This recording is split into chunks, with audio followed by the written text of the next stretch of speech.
I had some, invited a guy for supper tonight, and he said he was 3 times as hungry, and I was a little worried because I was going to get my wife to give him a regular Irish 7-course dinner, you know.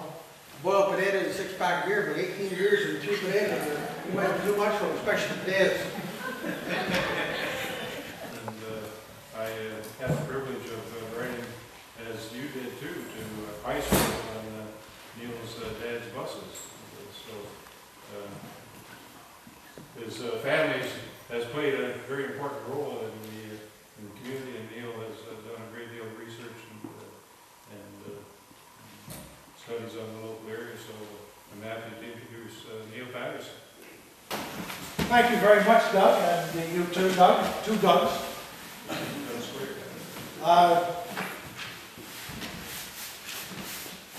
I have, as they've said, done a great deal of research on the Irish in this area, where they lived and what they did, but all probably prior to about 1851. So I won't include any of you that are sitting here tonight, even if you might be Irish. So the Irish have been coming to Canada since the 17th century, not as barefoot economic refugees, but as soldiers and settlers for the British Empire. At Confederation, the people of Irish origin were the 2nd largest group in Canada. No Irish community developed like another. On one hand, the geographic location of origin influenced the kind of people who were able to come. Also, linguistic and economic conditions varied greatly from place to place in Ireland. Short distances and the type of immigrant leaving, even from the same port, was by no means constant. What they found on their arrival in Canada contributed to experiences of different groups. Variations in natural resources, opportunities for social mobility, and the extent of ethnic mixing have all operated upon the incoming Irish population. Geographically mattered, and it is therefore necessary to pose the question, who were the Canadian Irish? Where did they come from? I'm going to try to answer those questions for you tonight. Each small area had settlement related to factors that need to be examined to understand these settlement patterns that took place. The regional and religious characteristics of the Irish in Atlantic Canada stand in contrast to the more general pattern of integration from Ireland and the rest of Canada. In the pre-famine period, 1825 to 1845, approximately 475,000 Irish landed in British North America. Now, that's a 20-year period, 1825 to 1845, 475,000 Irish landed in North America. They constituted 60% of all immigration in that period. There were more Irish immigrants to Canada than to the United States. Now, that's something that has often been stated, that the United States got more Irish than Canada did. But in the period that I'm talking about, from 25 to 45, Canada far outnumbered the number of immigrants arriving that did the United States. There were more Irish immigrants to Canada than to the United States, but considering the considerable migration that Canadian ports to American destinations somewhat diminished the Irish impact on Canada. Donald Harmon Atkinson's study of the Irish immigration in eastern Upper Canada found that 25% left Canada for the United States within 2 years after their arrival. The pre-famine period is the formative period for the development of Irish Canada. The number of Irish who came to the Maritimes is small. The vast majority bypassed Newfoundland and Halifax for New Brunswick, Quebec, and especially Ontario. Studies now show that the vast majority did not come from southeastern Ireland. Ulster, not Munster, was the geographic location of Irish immigration to Canada, as it was demonstrated in the research of William Forbes Addison. Tonight, I will point out to you that the Rideau area south of Smith Falls was the opposite. The vast majority of the settlers from 1825 to 1845 were from Munster, and the same pattern held true during the famine migration, except for two places, South Elmsley and North Crosby. Now the dividing line is that area south of Smith Falls that I'm talking where that difference is. Sitting back over here is a relative of mine, Sterling Patterson. His and my ancestors came from Mayo. So we are north of that line. We came from up on the Scotch line outside of Perth. So that line south made the difference of where they were a different area then and came from a different area totally in Ireland, as I will point out some of the characteristics that made them different and in their settlement. Following the War of 1812-14, the British government was concerned about the loyalty of the original Loyalist settlers along the townships fronting on the St. Lawrence. During the war, many of these same settlers, who were part of the militia units, returned to their homes along the river and continued to trade with the bloody Americans. The government developed two strategies to overcome what would be the future problem, would be our future problem. They decided that they needed to build a canal up the Ottawa River and down from Ottawa to Lake Ontario. And they need to settle that area with individuals that would be loyal to the Crown. Here we must take a look at what was to be the route of the Rideau Canal, following Lieutenant Joshua Jebb's 1816 map, and which continued to be the proposed route until 1824. The canal was to run along the Rideau River from the Ottawa River to Kilmarnock, and then to proceed up the Irish Creek and to the head of Irish Lake, where an overland railway would connect to Plum Hollow Creek, and it would then descend to the Gananoque River system through the upper and lower Beverly Lakes, then Whitefish River, and through the Cranberry Bog and Cranberry Lake to the Cataraqui River, continuing to Lake Ontario. Now that's much different than what we understand of the Rideau Canal today. And one thing that I like to take people for a drive and show them, the route that the Rideau Canal was going to go on that creek that crosses the road just below the town or the village of Plum Hollow. And actually this summer, a frog couldn't even live in it, it was so dry. That was the original route that they were going to use for the Rideau Canal. By the time that this canal route was laid out, the administration had decreed that not in any manner whatsoever were land grants to be given to subjects of the United States anywhere in that territory. As it turned out, British authorities would require the population of Ireland to help solve the manpower for both of their objectives. Irish immigrants were settled along the Rideau Canal as a buffer to the American settlers along the St. Lawrence, and the Irish would be the bulk of the labor force used to build the waterway from Montreal to Lake Ontario by way of Ottawa. A letter from Sir George Drummond to the Upper Canada Legislature to the Surveyor General in 1815 reveals the extent of the measures being undertaken to ensure against the perceived disloyal population. The Surveyor General was to provide a report on all of the vacant lands held by the Crown in the hopes that a number of industrious families whom it was contemplated would be encouraged to immigrate from Great Britain. In the townships along the proposed canal route and the township along what would be the eventual canal route, as much as half of the available land was held by the sons and daughters of the original Loyalists that settled the front townships.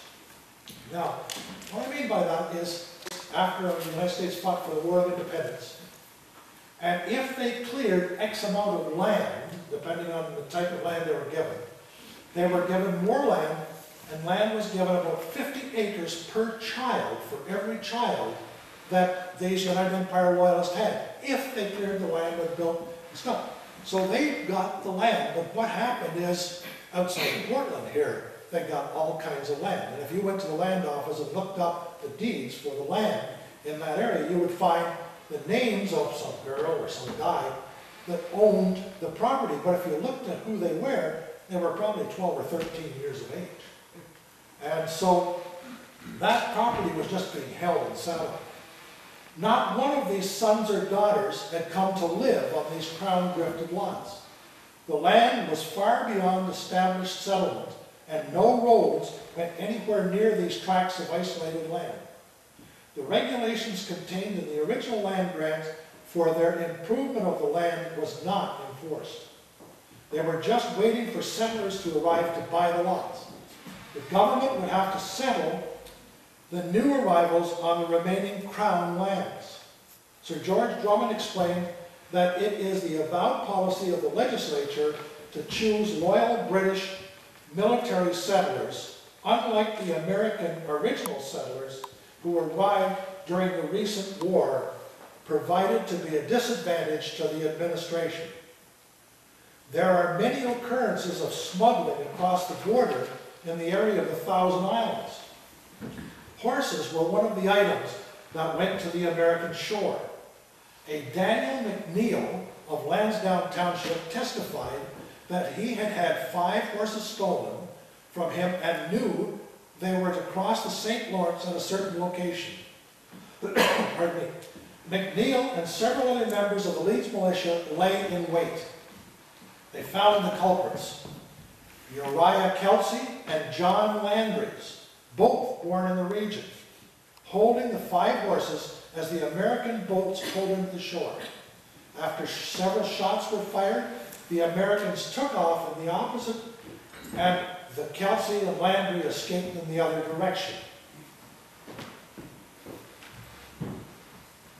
It really, a lot of research that I have done on people like the person who was the commanding officer who lived in Athens, whose name was Wiltsey, and Joel Stone, who lived in Gananoque, the 2 commanding officers of the 1st and 2nd Leeds Militia, they had their hands full with these fellows because they take them to somewhere to defend something against Americans that they knew were coming, and these guys would stay a couple of days, and then they'd go back home and take their crops in or do whatever, you know. I mean, they weren't concerned in any way.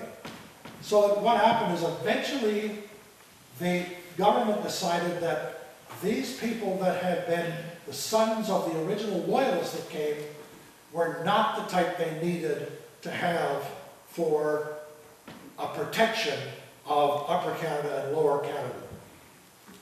After the War of 1812, the first group of Irish settlers were disbanded soldiers from the 100th Prince Regent's Regiment of County Dublin, which had been raised mainly in Ulster County in 1804. Those who did not wish to return to Ireland were given land in Goulburn and Beckwood townships. In 1818, 2 more groups of immigrants arrived from Ireland. Richard Talbot organized 72 settlers from Tipperary and received land in Goulburn, and a party from Wexford, Carlow, and Kilkenny that settled in Bethburg and Drummond Township. Overpopulation, unemployment, and the removal of persons from land they had occupied for years was causing the magistrates throughout Ireland many problems. Now, if you look at any Irish history of what happened in Ireland, there was a problem with the economics. And following the war against Napoleon in Europe, when there was a great deal of product needed, once that war was over, they didn't need the product. And they didn't need to buy product from the farms to feed the armies. So what happened is all of these places that raised crops, and Ireland was one of the particular areas, no longer provided that great amount of food. So what happened is the landowners, who in most of these instances where British let the people go, and they no longer had employment. So you had a great population unemployed. Overpopulation, unemployment, and the removal of persons from land they had occupied for years, causing the magistrates throughout Ireland many problems. Immigration was recommended as a solution, or at least part of the solution to the problem in Ireland. Lord Kingston, a prominent landowner in Southern Ireland, wrote to the colonial secretary suggesting the following, and I quote, "One of the great misfortunes of Ireland is an overpopulation, and I think you may help us at a very small expense to the government if you will send a few families to Canada and provision them for 1 year on land given them by the government. I could get you 30 industrious families in a short time, well calculated for settlers, and they would soon have many followers." End of quote. The British House of Commons, after much debate in 1818, voted £300,000 to assist in sending Irish immigrants to Canada. Peter Robinson brought in 658 government-assisted immigrants to continue the program of settlement in the area along what would become the Rideau Canal, with non-American sympathetic population. In 1823, Robinson selected these people from Tipperary, Limerick, Clare, and Cork, and relocated them on their own land in Ramsey, Goulburn, and Kitley townships. Robinson was very optimistic about these settlers, and in 1824 brought in another 182 families.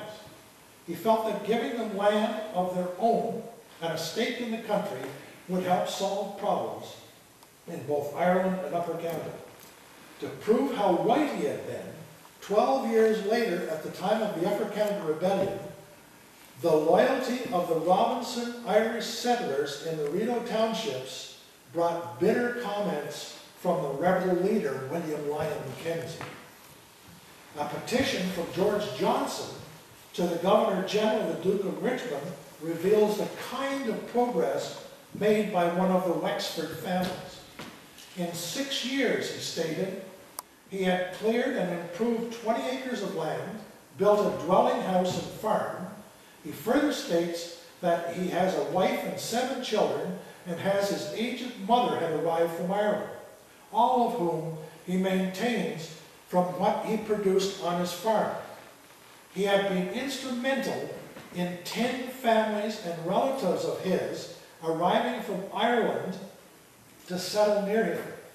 This petition, along with an affidavit, was written by George Johnson to prove that he had improved the 100 acres in order to get the deed and actual ownership for Lot 15 in the 5th concession of Bastard Township in what is now the 1,000-acre road. Now there are still a Johnson family that are ancestors of George Johnson who still live in the area over, I can't remember the name of that little town that disappeared over here at the end of the 1,000 Acres Road. Right? Chantry? No, right at the end of the 1,000 Acres Road is New New Point. Yeah, but still, but what we have is he has maintained that he brought 10 families. And I just got finished doing a research project in Bastard Township for the Heritage Advisory Committee for the township. And in it, and looking at it, I found George Johnson, and I found the house he lived in. And I found what it was. And George Johnson had his mother, his wife, himself, and 7 kids. And his house was logged 16 by 20. But he brought in 10 families, he says, and along that road and over towards Harlem, the people that he brought in, you can see that settled in that period following him in about 2 years after the land that they settled on. Now, some of them didn't own the lots for maybe up to 5 or 6 years later, but you could see where they had settled. And yes, he did bring in 10 families into that pocket. Johnson pointed out that he had been instrumental in other settlers immigrating from Ireland. This chain migration led people from Southern Ireland to settle along the Rideau corridor from Kingston to Bytown, to be near relatives, friends, or neighbors from Ireland. Johnson and most of the Wexford settlers spoke English with an accent. Many others, however, spoke only Gaelic.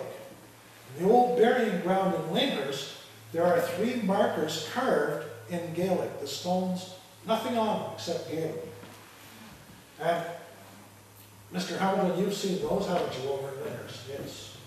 So that I know you have been able to read them. Few people can, but Hamilton from that area, and he speaks Gaelic well, he can read them.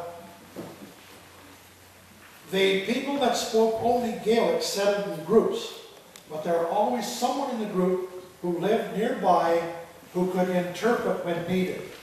In an area in Beckford Township, early census takers filled in nationality for some citizens as Igonach, which in Gaelic for the descendant of the King of Munster. Now, they weren't really descendants of the King of Munster, but they were from Munster. And the person didn't understand Gaelic, so that's what he wrote down. And the way he spelled it and put it down, it says in the census that they were descendants from the King of Munster. These early censuses indicate that over half of the population of the Rideau townships were Irish. Immigration to Canada from 32 Irish counties between 1850 and 1820 was over 26,000, and most settled as buffers to the American immigrants in Upper Canada. The plan for the water route from Montreal to Lake Ontario was to use the Ottawa River, the Rideau River, south to Merrickville, next through the Irish River and the Bastard Lakes, down Whitefish River to the Cataraqui River, and finally into Lake Ontario. It was from this plan that many of the Irish were settled along this route. Now, you will know the route exactly when I start giving you the names. New Dublin, Kilmarnock, Ballycanoe, Kilkenny Road, Dublin Corners, and then you have New Wine, which is a little out of the area. But it shows that Irish across that front in that period from 1815 to 1820, of the Irish immigration that came into that. Chain migration led people from Southern Ireland to this area, along what was proposed as the canal route, to concentrate in clusters of families from their former Irish place of residence. Knowing someone in the place of a new residence removed many of the horrors and fears associated with the upheaval. Now, anybody sitting here can imagine what it'd be like when you're leaving Ireland and coming to a place that there was nothing but trees, and you arrive in it. It was awful nice to have somebody who came from your hometown, who spoke like you did, who knew the area you came from, who could be friends, who could help you, who would be in that area already, and you could get help. So that was one of the things that brought people from a particular area into specific cluster areas of where they settled. The Irish settlement of this region appears to have been predominantly from the county of Wexford, and it was one of the earliest plantations in an ongoing tide of immigration that would make the Irish the largest ethnic group in eastern Upper Canada by mid-19th century. These Wexford immigrants were predominantly Anglo-Irish in cultural origin. They were in most cases English-speaking with distinct Irish accent. Their political outlook, they were distinctly conservative. And of course you know that's held right true from Brockville to here since then. With an attachment to the British Crown and a likelihood of joining the Orange Lodge. And most were members of the Church of Ireland. Now, the Church of Ireland. That's a strange thing, isn't it? The Church of Ireland. And that's what we had several of around here, was the Church of Ireland. Because over in Ireland, they dasn't call it the Church of England. Bruce Elliott has traced the migration of a concentration of Irish Protestants, predominantly Church of Ireland, from Tipperary, Wexford, and Wicklow to eastern Ontario in 1809. The larger of the two groups that have traced came to Elizabeth Township from Wexford and South Wicklow. The area that was to be proposed as the Rideau Canal route, following the War of 1812, hundreds of their fellow countrymen came to join them. And you take the area from Plum Hollow across through to Frankfurt, and look at that area, and look at the people that are in that area, they all came from that area of Tipperary, Wexford, or Wicklow. Every single one of them when you look at the 1851 census. The initial settlement of Irish in South Crosby was in 1818. 3 Singleton brothers, 2 Sly families, John Smith, 4 Stedman families, Robert, Benjamin, and John Leggett, Benjamin Kerr, Thomas, and John Cameron, all from Wexford, and were Anglicans, or in one case a Methodist. The exception was David Powell, an Anglican from County Down. However, there were strong connections as his sister was married to Benjamin Kerr. All of these families spoke English and came from the same area in Wexford. They were bordered on the east by the Stevens Baptists, settled from Vermont, and mixed with several English families from Somersetshire, England, that all settled on Concession 1 and 2 in South Crosby Township. Of the 9 families that settled North Crosby before 1820, 4 were Protestant from Wexford, Ireland.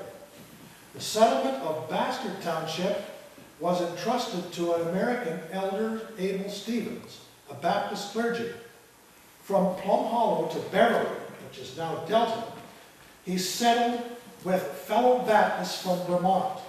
He had his sons make small clearings across the area, and then he gave these lots to parties who wished to settle on them. Most of the patents were dated 1801 and 1802. Over a 5-year period, Abel brought 100 families to Bastard and neighboring townships of Kitley. Although the Baptists from Vermont were the most numerous arrivals in the early years, the very large percentage of Ireland, with a strong contingent of Scotch Presbyterians, arrived after 1850. These settled in the more northerly sections of both townships. By the early 1820s, the government had stopped providing land grants and put a tax on absentee, uncleared lands. When these taxes were not paid, the lands were seized by the district government and put up for sale. Land was a bargain, selling for 5 to 12 shillings per acre. Buying the land was the easy part. Paying for it was another matter. The first cash crop the settlers had were from the sale of ashes from burning the trees and stumps on the land that they cleared. In large kettles, they would boil the potash and obtain the lye, which were sold to dealers.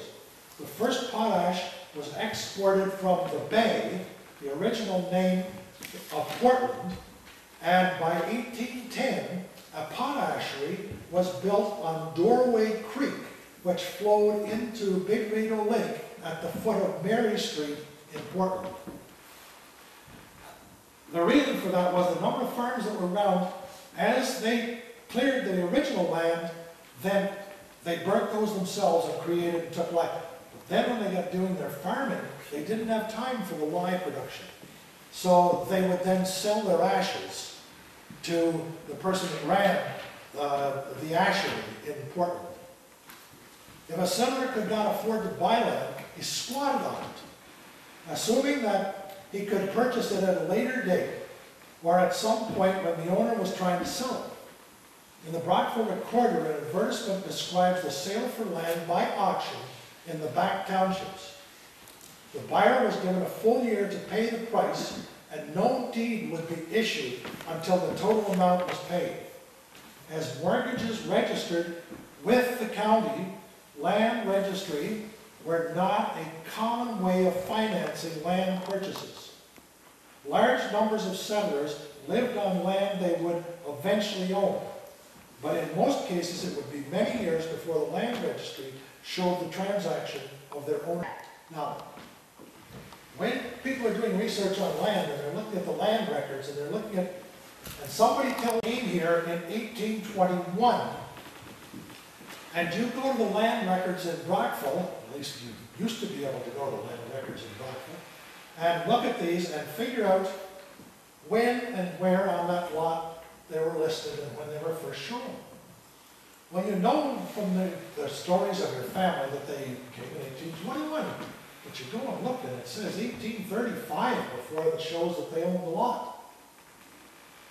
And the reason for that was they didn't pay for it till then. I found many cases of land where the first settler arrived on the land and eventually it was his son that paid for the property, not him at all. But they lived there and the property in essence was theirs, except the fact that they paid for it in increments, but they didn't pay for it totally. Others lived on and cleared land and then moved without ever registering their activities on that land. Over the next decade, the immigration from Ireland changed drastically. They were not Protestants from Wicklow, Wexford, and Cork, but Catholics from Mayo, Sligo, Dublin, Armagh, and Limerick. Many of them spoke only Gaelic, and that Gaelic differed by the region in Ireland that the immigrant came from. There are many differences between counties, but the main difference is between the provinces. To examine this difference, one expression that is used by everyone is expressed totally different in Leinster or Munster or Connaught or Ulster. Actually tonight, you are very lucky because you have some Gaelic speakers in the audience here tonight. So people who are well familiar with the Gaelic language and are able to speak it. Doug Bond, who can speak the Gaelic from Leinster. Doug, let's hear it. Let's hear you say it. All right. And we have George Germain. And George is familiar with the Gaelic from Munster. George, how about you saying something in Gaelic? Kana hisha chow howie chew. All right, and I mentioned before, the young man sitting in the back here, Mr. Hamilton, and I know he can speak Gaelic, and he's going to show you how it sounds as if he was from Connaught. I think this is the toughest one. Kane and KJG or who are here to talk. And from Ulster, we have another Gaelic speaker in Doug Good. Kesha, Nahar, Ho, Chu, Cha. All right, does any of you have any idea of what they were saying? None of your Gaelic, you can't tell what it is? Well, I'll tell you. Every one of them made the same statement. How are you? Now, that gives you some idea of what the people in these different areas, when they come in, of why people from Munster stayed in an area, why people in Leinster stayed in an area, is that so they could communicate. Nothing more, nothing less. It was just a matter of being able to find out what was happening. And also, I see Linda Carr back there from the township. I must say that they had to know everything to be able to pay their township taxes.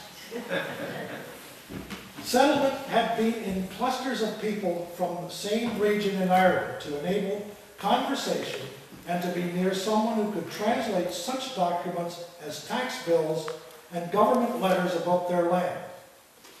In each Irish province, there are some pronunciation differences from county to county, making it harder still to communicate.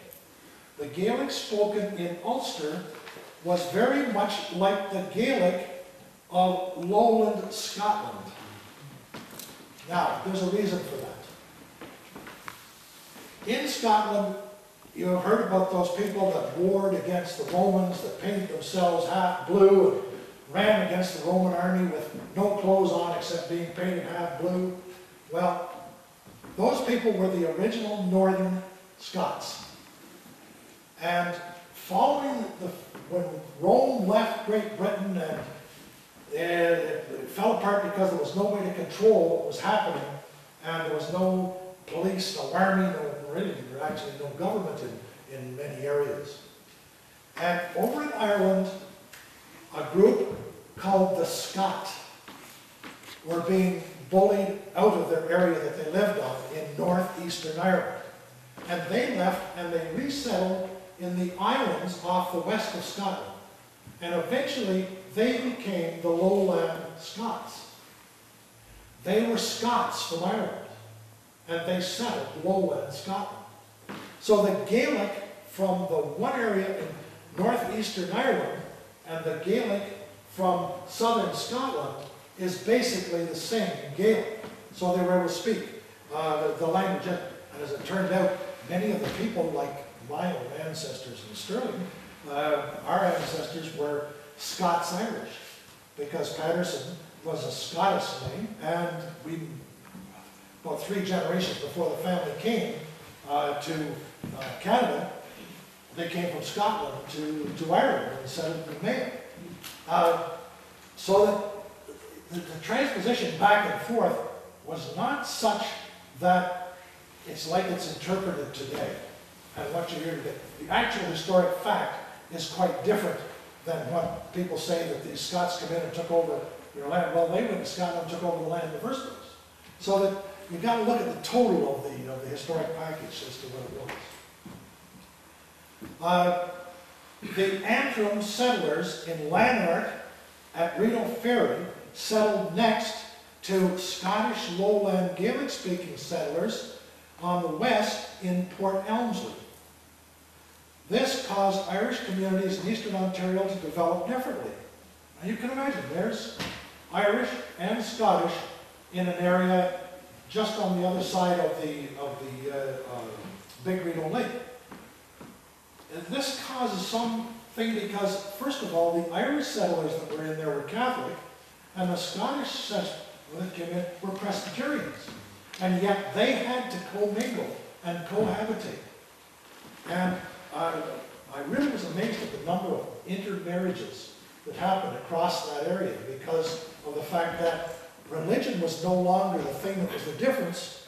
The fact that the Gaelic was the same made it so that they had something in common. And it was quite different. In reading some of the stuff from Father McDonald's in the Perth Roman Catholic Church, the records he kept, I found notes where he referred to it several times, and he wasn't too happy about it. But it was a fact of life because of the language and how they spoke. This caused Irish communities in eastern Ontario to develop differently. The geographic region of origin influenced the kind of people who were able to emigrate to Canada. Linguistic, religious, and economic conditions varied greatly from place to place in Ireland. Even short distances created differences in what would be the immigrants. All of these reasons factor into the need for cluster settlement. However, Donald Atkinson has found in his research that in eastern Ontario, those immigrants speaking Irish Gaelic disappeared as a way of communication in one generation. By the time of the famine migration, the early settlers had created pockets of cluster settlement that had become integrated with the surrounding area. The next major influx of Irish immigrants were the laborers to construct the Rideau Canal. Samuel Plough's survey of 1824 changed the waterway route through the Rideau Lakes, and Colonel Bye's plan to build bigger locks to bypass the dams. He planned to flood land and create the canal. This was going to require thousands of workers, and every scoop of earth, rock, had to be taken out by hand. The land to be flooded was mainly swampy, and trees had to be cut. About 40 kilometers of canal had to be dug, and at each dam, the lock blasted and the digging was required. The engineers let contracts to provide private companies for all of the construction work. Manpower in the wilderness of Upper Canada did not exist, and the contractors went to great extent to secure the needed labors. When we found the cemetery at Chafee's Lock, I began my research into who was buried there. This has led me into the examination of all the records, of which there are not many, but still some are available. The one thing that was uncovered was that the labor in the southern sector of the canal was almost totally Irish. It was also discovered that between Kingston Mills and Newborough, many skeletons have been unearthed near lock stations. The township of South Crosby road crew, while opening a gravel pit at Jones's Falls, came across several remains. The OPP, when called in, ascertained that the findings had been interred over 100 years. While digging a house foundation near Brass Point Bridge, remains were uncovered, and the OPP stated again that they'd been there for more than 100 years. Near Burr's Mills, more skeletons were unearthed, which also proved to be more than 100 years old. At Chafee's Locks, there were rows of unmarked stones found in a wood area not far from the lock. These stones were the same type of stone as those used to build the locks and came from a quarry near Elgin. The question then was, who were these people buried along the Rideau route? This gave a clue as to some of the deaths and various secondary sources. It was possible to ascertain that a number of Irish workers died of swamp fever, or as suggested in several sources, from malaria burials. There were a total of 79 stones in the rows of unmarked stones of the Irish labourers at Chafee's Lock graveyard. Site examination using electronic equipment has been completed, and the grave location plan of each graveyard exists. The Chafee site contains 79 or more bodies. Davis Locks only has 3 that we've been able to find. Jones's Falls has well over 200. Jones Falls, the area that the house still exists that was built as a hospital. When I was a boy, that was about yesterday, the house was lived in by a family by the name of Jardine. And it's a log house behind the clapboard siding, and it's at an extension point. That was built as the hospital. And it's just up from where the Horseshoe Dam is. And at that spot up from the Horseshoe Dam was also what was called Rock Village. That was up, right near where it was. And there were several hundred structures that were there that they lived in. And the graveyard was just beyond that. So we know where the town was, and we know where the graveyard is and some of the things about it. Brazos Point Bridge has 19 or more buried there. Burr's Mills has 46 or more. Lower Burr's Mills has 24 or more. And there are other sites, like Kingston Mills, for instance. We have not found the burying ground of Kingston Mills. Never been able to find it. With all the stuff that's there, I think it's under some of those houses that are on their way up towards Coach Corners. But we've never been able to find the graveyard that was there. When we think of the Rideau Canal and Chafee's Lock, it immediately brings to mind a picture of a peaceful lake and a quiet and charming little hamlet. Graceful boats and canoes filled with happy people gliding leisurely by, enjoying the summer days. The only concern might be the occasional swat at a buzzing mosquito. 184 years ago, this was not the case. Mosquitoes carried deadly malaria to the unknown Irish immigrants, who provided the pick and shovel labor to build the Rideau Canal. Hundreds of swamps and small streams existed before the dams were built and created the beautiful cottage country lining the lakes that exist now. Malaria was thought to be a fever caused by bad air from the swamps. It was not known until 1838 that a mosquito biting a person carrying the disease passed the infection on in its fertilized egg. Each new mosquito hatched from these eggs became a carrier. When a When it bit someone else, the disease was passed on. It is hypothesized that malaria was brought to Canada by the British troops during the War of 1812, and it began to appear around York, Toronto at the time. Malaria continued in Canada until 1870. Now, malaria did exist when the British soldiers came in to fight the American soldiers in 1776 in the southern United States. And we do know that malaria existed at that time down there, but it did not exist in the northern climes until about 1812 when the British troops came in. And they came in from areas that were in southern Europe, and they brought the malaria with them. The marshland along the Rideau Road had always been a mass breeding ground for the mosquitoes. When malaria was introduced into their system, the insects became killers of plague proportions. The contractors, laborers living in tents, and then poorly constructed huts were the insects' victims. Added to this was the fact that the disease was unknown and prevention and treatment unavailable or misguided at best. Captain Savage of the Royal Engineers report dated September 6, 1828 stated that Kingston Mills, 100 men ill, 12 dead. Burr's Mills, work is at a standstill. Chaffee's Mills, contractors and many men ill. Davis Mills, many men ill. Jones Falls, work stopped totally because of the illness, except at the quarry 6 miles from the site. Isthmus, one of the contractors very sick, several deaths, only 4 men on the job. The Rideau Riverside, Rideau Lakes, epidemic less severe, but many sick. The result was a large number of grave sites of these workers, which were discovered.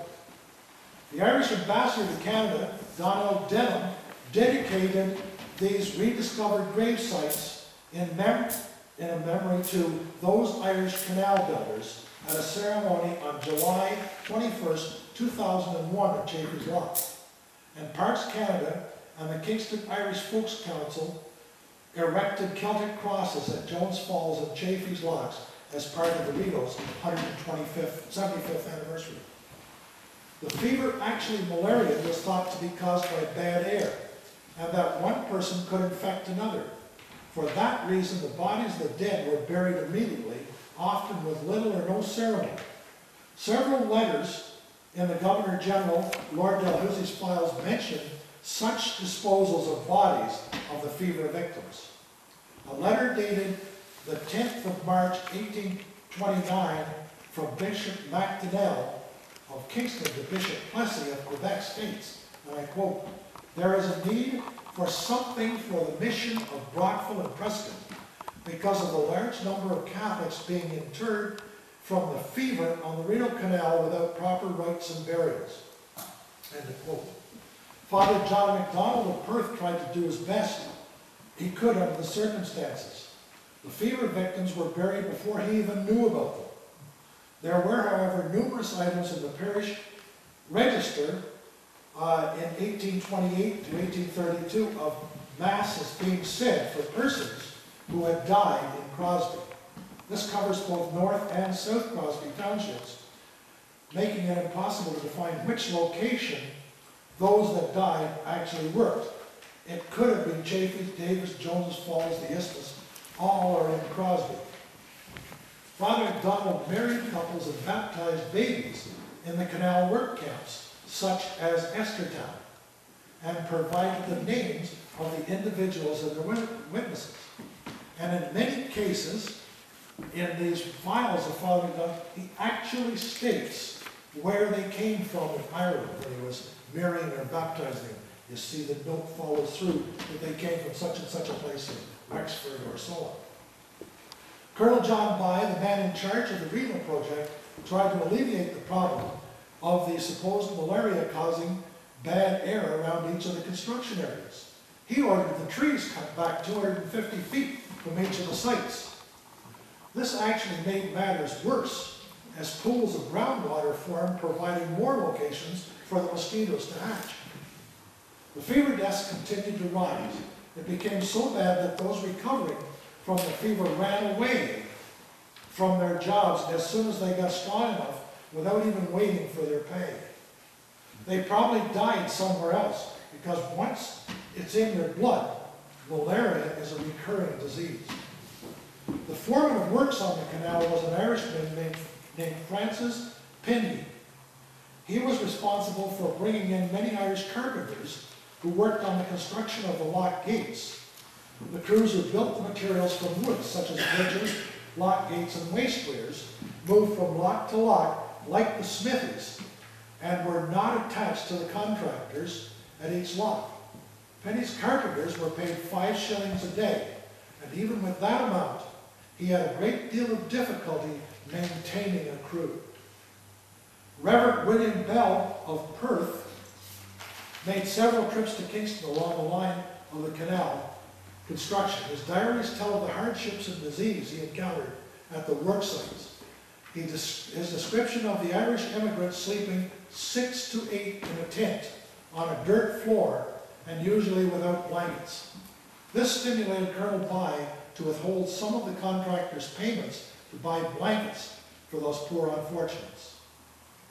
In an August 1830 entry, Reverend Bell describes the large number of huts at Kingston Mills inhabited by the Irish laborers who supplied much of the pick and shovel labor for the canal. An 1830 census indicates that 101 of these huts existed at Kingston Mills. The Kingston Chronicle calls the Irish workers' location Evergreen Village. Bell also observed that hospitals, doctors, and medicines were not provided by the contractors for their workers. The 2 hospitals established were for military personnel only, and one of those was at Newborough, just after you go across the bridge heading for Westport, where the graveyard is there, one of those hospitals for the workers, and for the sappers, miners, and not for workers, but for the sappers, miners, and Royal Engineers. The return for Chaffees for August 1st to September 15th, 1830, or it could be 1831, indicates that out of a total workforce of 81, 70 were off the job during that period, listed as sick.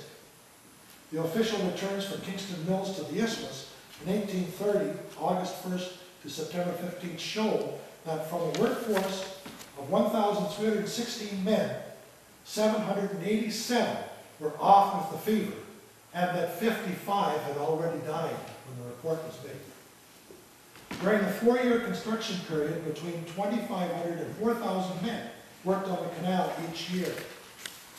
British Immigration to North America is the name of a book produced by Helen Cowan. She cites that 2,700 for the total workforce on the Rideau in 1829. The largest single group of workers were from Ireland. After the completion of the canal, General Sir Richard Bonnycastle, British military commander in Kingston, wrote to Lord Russell about some of Colonel Bye's problems with the construction of the Rideau. He stated that one of the major holdups was the fever, and that 1,000 immigrants died during the construction of the Isthmus, Chaffees, Mills, Jones Falls, and Kingston Mills area.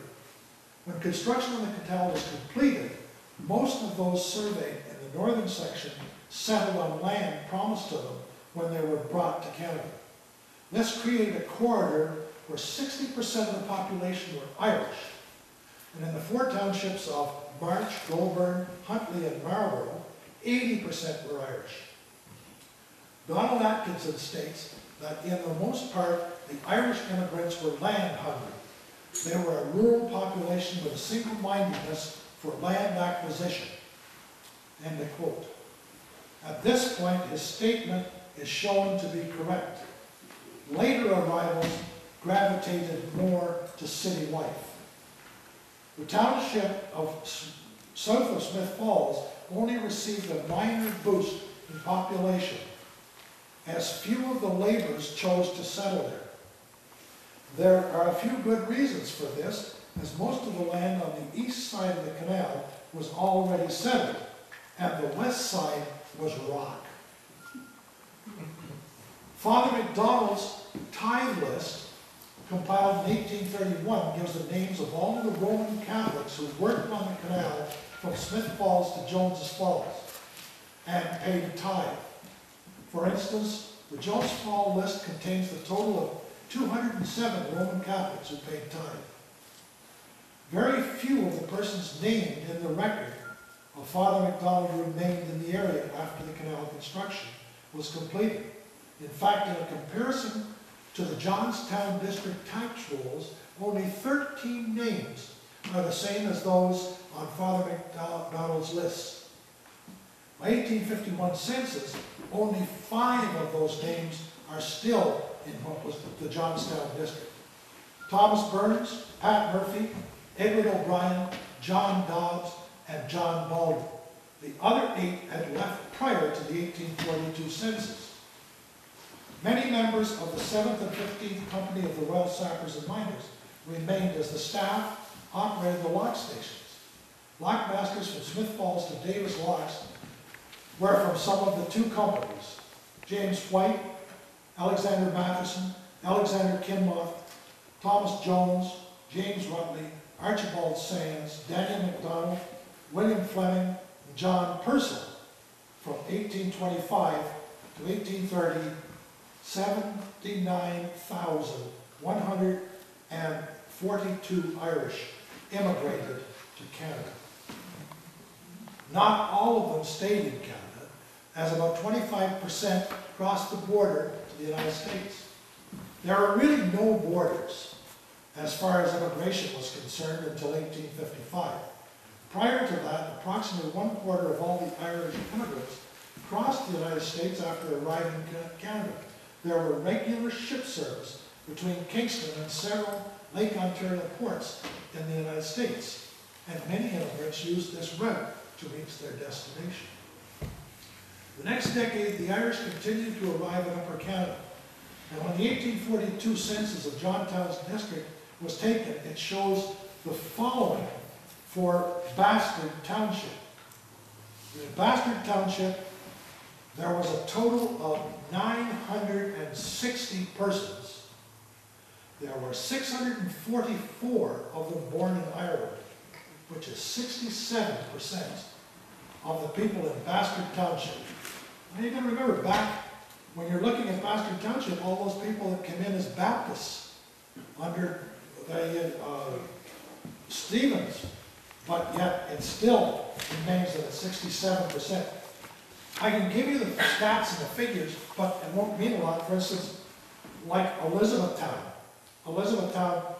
which was a very old area that had all the loyalists coming to settle Elizabethtown, had a population of 4,356. 2,290 of those were born in Ireland, which makes Elizabethtown 52.5% Irish, south of Smith Falls to Lake Ontario. The arrival of the Irish famine victims did not drastically alter the percentage of persons born in Ireland in each township. The 1851 and 1852 census indicates the changes to the area after the famine victims' arrival. You have Bastard Township now has 3,448 people living in it, but only 22.6 were born in Ireland. That's quite a difference from where we were looking at. Bastard Township was 644 born in Ireland out of 960, making it 67%. And now you have 3,448, 780 were born in Ireland in that time, making it 22% of the population of Bastard Township.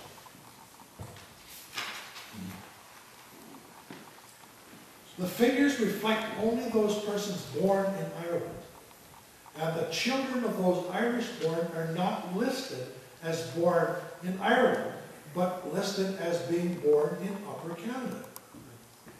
Adding the children of those born in Ireland, the example, for instance, South Crosby, would then be 455 of Irish nationality, and make it that it is 53.2%, whereas South Crosby was only 24% when you take just born in Ireland. All of these figures for populations along the Rideau Canal could be dealt with in a similar fashion, and it was using this method that the quote is often used that more than half of the population in the Rideau corridor is Irish. When these figures are used, there are two things that also must be taken into consideration. First, approximately 25% of the Irish in the 1842 census would have left for the United States. And secondly, many of the Irish listed, particularly in Elizabethtown, in the 1842 census, were laborers earning money to buy their own farm. Farms in North Crosby, South Elmsley, Bedford, where land was still available. For instance, in North Crosby, Martin Roche and his wife Barbara moved from Elizabethtown to buy a farm near Westwood. Henry Birdsall moved from Elizabethtown to his own farm on Lot 4, Concession 6 in North Crosby. Benjamin Yates, all laborers in Elizabethtown, bought land in North Crosby. Patrick Synod was a laborer in the front of Lansdowne and came to South Elmsley in the late 1840s. Cornelius Murphy from Elizabethtown, Thomas Salmon, a laborer from Kitley, bought land in South Elmsley. In South Elmsley, these moves were creating two pockets of Irish settlement, guided by religious convictions. The Irish Catholics were settled in the area south of Poonamally. The Irish Protestants were settled in western parts of the township. Saving money to buy a farm and their treatment as laborers is summed up in this letter that I was able to find by a young Wexford man working near Beverly, now that's the town of Delta, to his mother back in Ireland. He states, and I quote, "My master is a sober, religious man and takes great pain in instructing me in my duty to God as well as my trade. So I hope it was the Lord who put the courage in my heart to leave Ireland. With respect to diet, it is always good here. No difference in this respect from one end of the year to the other. Men must labor very hard here, but they are well paid and well fed. And what a man has is his own. There is no landlord or tyrant to reign over him. Men who came some years ago have large clearances now and are now taking their ease. With a little money and my industry, I could possess more property here in 3 years than I could ever have possessed in Ireland, and I could call it my own." End of quote. The writer of this letter was one of the exceptions, being able to both read and to write. He opened a general store in Newborough and became very successful there. North Crosby's population growth went from 97 occupied dwellings in 1842 to 247 occupied dwellings in 1848. That's the period of when the famine influenced. The largest increase in population growth took place in 1847. The number of persons living in the township in 1845 was 811. 2 years later, the figure was 1,602. When the ethnic origins are examined, the increase is almost totally due to the number of Irishmen arriving. In 1842, the number of persons born in Ireland living in North Crosby was 106, and compared to 1848, the number of persons born in Ireland was 1670. Now, I must warn you that North Crosby was an area that had all that line above on the mountain, which was not settled. Again, it was rock. Throughout 1846, news of the Great Famine in Ireland appeared regularly in the pages of the Kingston paper. During January and February 1847, columns were written almost weekly describing the destitution in Ireland and the Highlands Islands of Scotland. The government of Canada agreed to accept 100,000 immigrants to ease the suffering. Soon the papers were carrying the shocking stories of the sick and dying arriving in Canada. Stories like that of the Virginis, which would left Liverpool with 476 Irish immigrants crowded into steerage. The Virginis was a vessel designed to carry timber to England and would normally return with nothing but bricks in her hold for ballast. After 63 days' voyage, she arrived in Grosse-Ile with 158 of her passengers dead. And while waiting to disembark at the quarantine station, another 19 died. During the passage aboard the barge, towed by the steamer Meteor up the Ottawa River and down the Rideau Canal to Kingston, another 49 victims died of the famine fever. Of the original party of 250 arrived at Kingston, and most of those were so ill that they were helped from the barge to the fever sheds. In Kingston, they established fever sheds down where the Kingston General Hospital is now, and they were just sheds. And they brought them and put them, they wanted to isolate them from the population. Kingston had passed regulations early stating that, and I quote, no ship or barge was to arrive anywhere within 5 miles of Kingston with dead still on board. During the famine immigration period, no ship or barge owner wanted any person who had died to be on board at each lock station. And they took a head count, and the passage was paid for per person rate. Now, I've gone through all the records of the lock stations going along that particular period. There were over 30,000 people came down the Rideau from Ottawa to Kingston, or so I should say left Ottawa, and the amount that left Kingston was, arrived in Kingston was totally less. But what happened is the guy that owned the tug that pulled the barges, he didn't want to pay for you if you were lying on the floor dead. So what he said was, I will only pay for the people that are alive. So that meant that the lockmaster at every lock station had to count every single person that was in the process of going through. All over 30,000 of them, the lockmaster had to count, because they paid halfpenny per lock station per head. So they weren't going to pay if they had lost 10 people between, you know, Puna Valley and Narrows Locks. They weren't going to pay for that. So that's 10 halfpenny that they weren't going to pay. So they were the owner of the ships were sort of using this as being a method of payment for bringing the people down, because they paid in Montreal for their passage all the way to Kingston. So although your family paid for you, and you're lying there, you still pay for it. But the guy that ran the boat, he isn't going to pay for it. Now I must explain to you here too, I mentioned the barges that he was riding on. There's not one person in this room I see that would be old enough to remember the barge Loretta, the tug Loretta, the pulling barge. You remember Loretta and the barge that she pulled? I don't remember the barges, but I remember the red. Yeah, well, she pulled barges down the canal as well.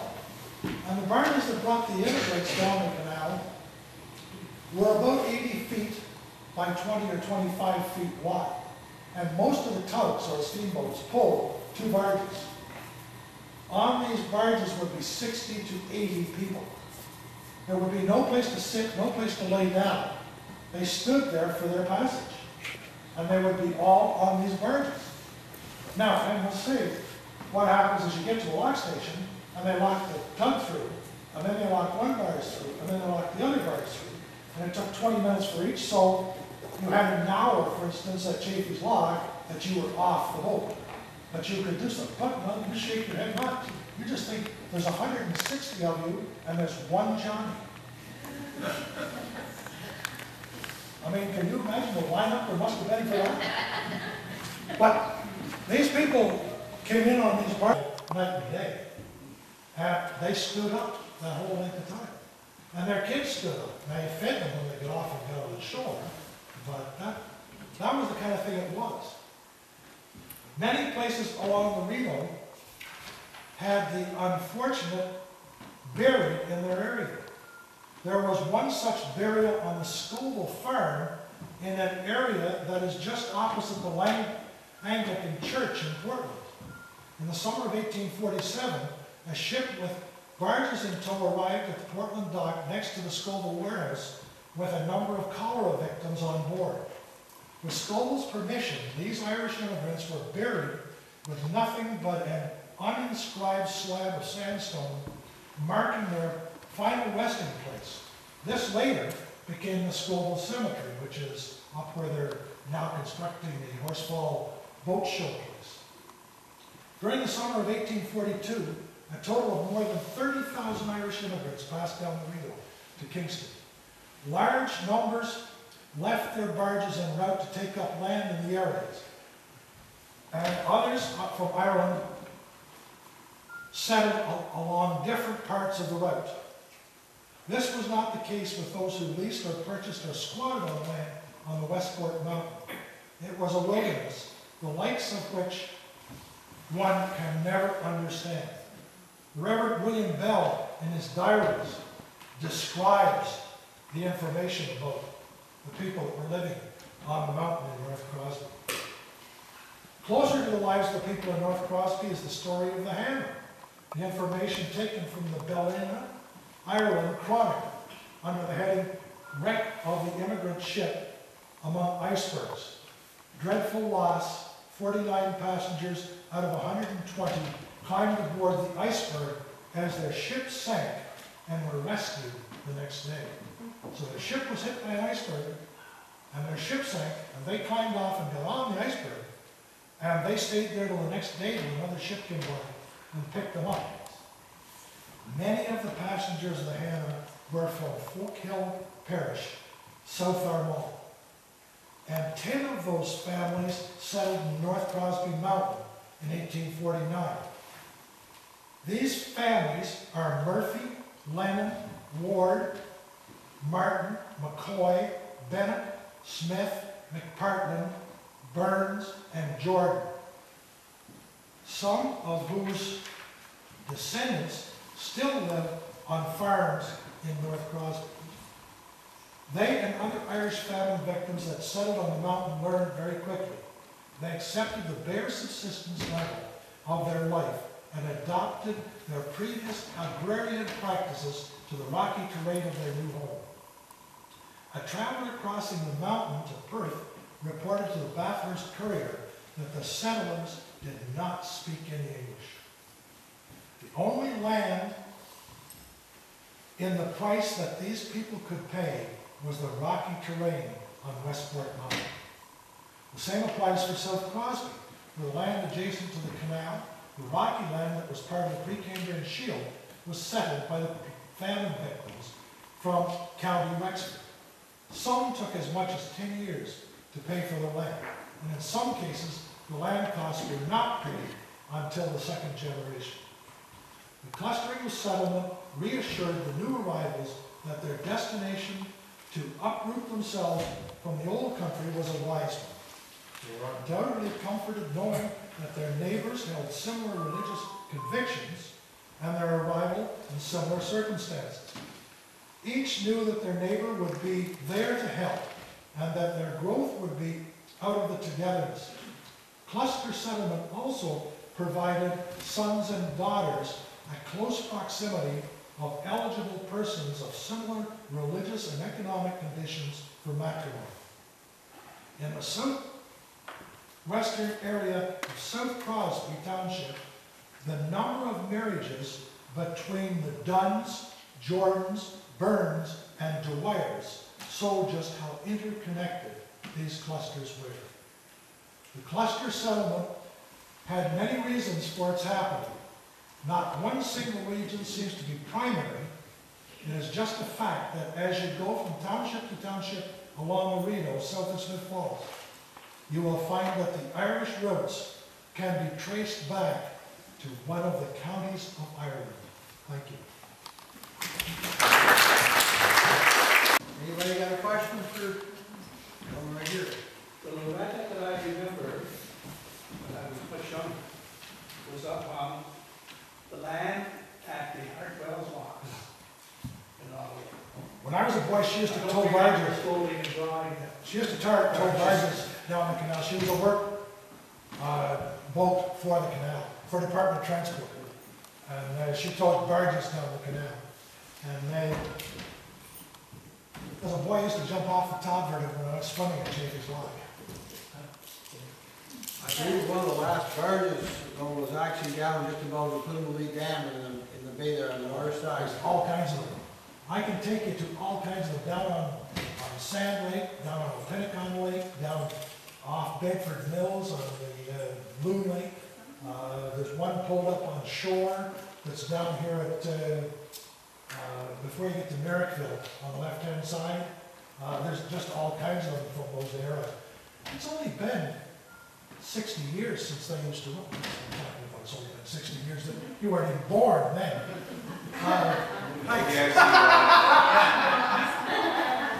Yes.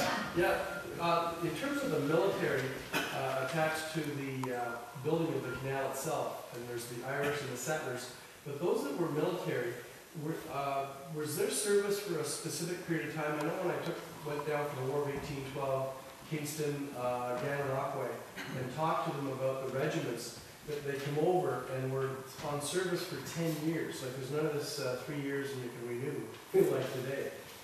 They had actually long service, and I'm wondering if they were there for the entire period of the building of the canal, or did some of those soldiers end their term and would they have gone back home? There was 156 British soldiers on the canal during its construction.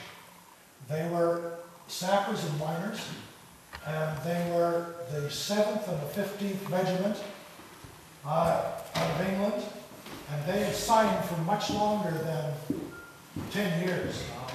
But they were able to stay here if they wanted to take land, and so that they'd get out early by taking land. Very few of them did. I've got the list of one. I think there are only about 20 or 30 that remain behind. And all the rest I've got when they were disbanded in England, and have the listing of when they were disbanded. So, and none of the Royal Engineers stayed. Yes. Neil, you mentioned some early census data. The only early census I recall was 1841. Was there some before that? I don't know about the 1841 census, 1842 census. 42. Right. Yeah, but what happens is, prior to that, there were the census that were done by Johnstown District or each of the districts, the Middleburg District, and they're in the Ontario Archives, and they're done every year from about 1818 through to 1842. Now, in Westport, for instance, you can go there, the girl at the library has had them all copied, and you can see North Crosby, and you can go and ask her for the census, say for the Johnstown District Census for 1831, and she can show it to you, because she's had them copied. And that's in Oregon? At the Westport Public Library. Thank you very much. Could I ask something, Neil, the scope of cemetery, is there a marker there that... Well, let's put it this way. My good friend Doug and my other good friend Doug over here are going to see that it is marked. Oh. And they are working right now with Doug Horsfall, who owns the property. And Doug Horsfall said that he will protect it, and it's a matter of how you get into it. And I think that Doug Bond has been working on that, about the right to get into the cemetery. It's off the Harlem Road, is it, Doug? Or? Off the Harlem Road. Off the Harlem Road. And the right-of-way is across through Inwood from there. Oh, okay, thank you. I was going to bring a picture of some of what it looked like, and it's very, a lot of work, more work than you described, Neil, as you got us into this. I can assure you. Other questions? You mentioned a boat that sank, and some of the survivors climbed out onto the iceberg. Yes. Where did it sink? Do you Yes. remember? Yes, it was after you go by Newfoundland, Yeah, I thought it was. about 100 miles into the St. Lawrence. And that's where it hit the iceberg. So it was actually into the St. Lawrence that hit the iceberg. And I mean, there was a lot of that. But I happened to find this I was in Bellingham, because that's where my family came from. And I was in Bellingham, and I was going through the paper runs and stuff, and I came across this story. And I brought it back, and then I got together with a fellow named Pat Murphy in Westport, and he'd been working on the genealogy of the families that were up there, so the two, we started putting it together, putting together.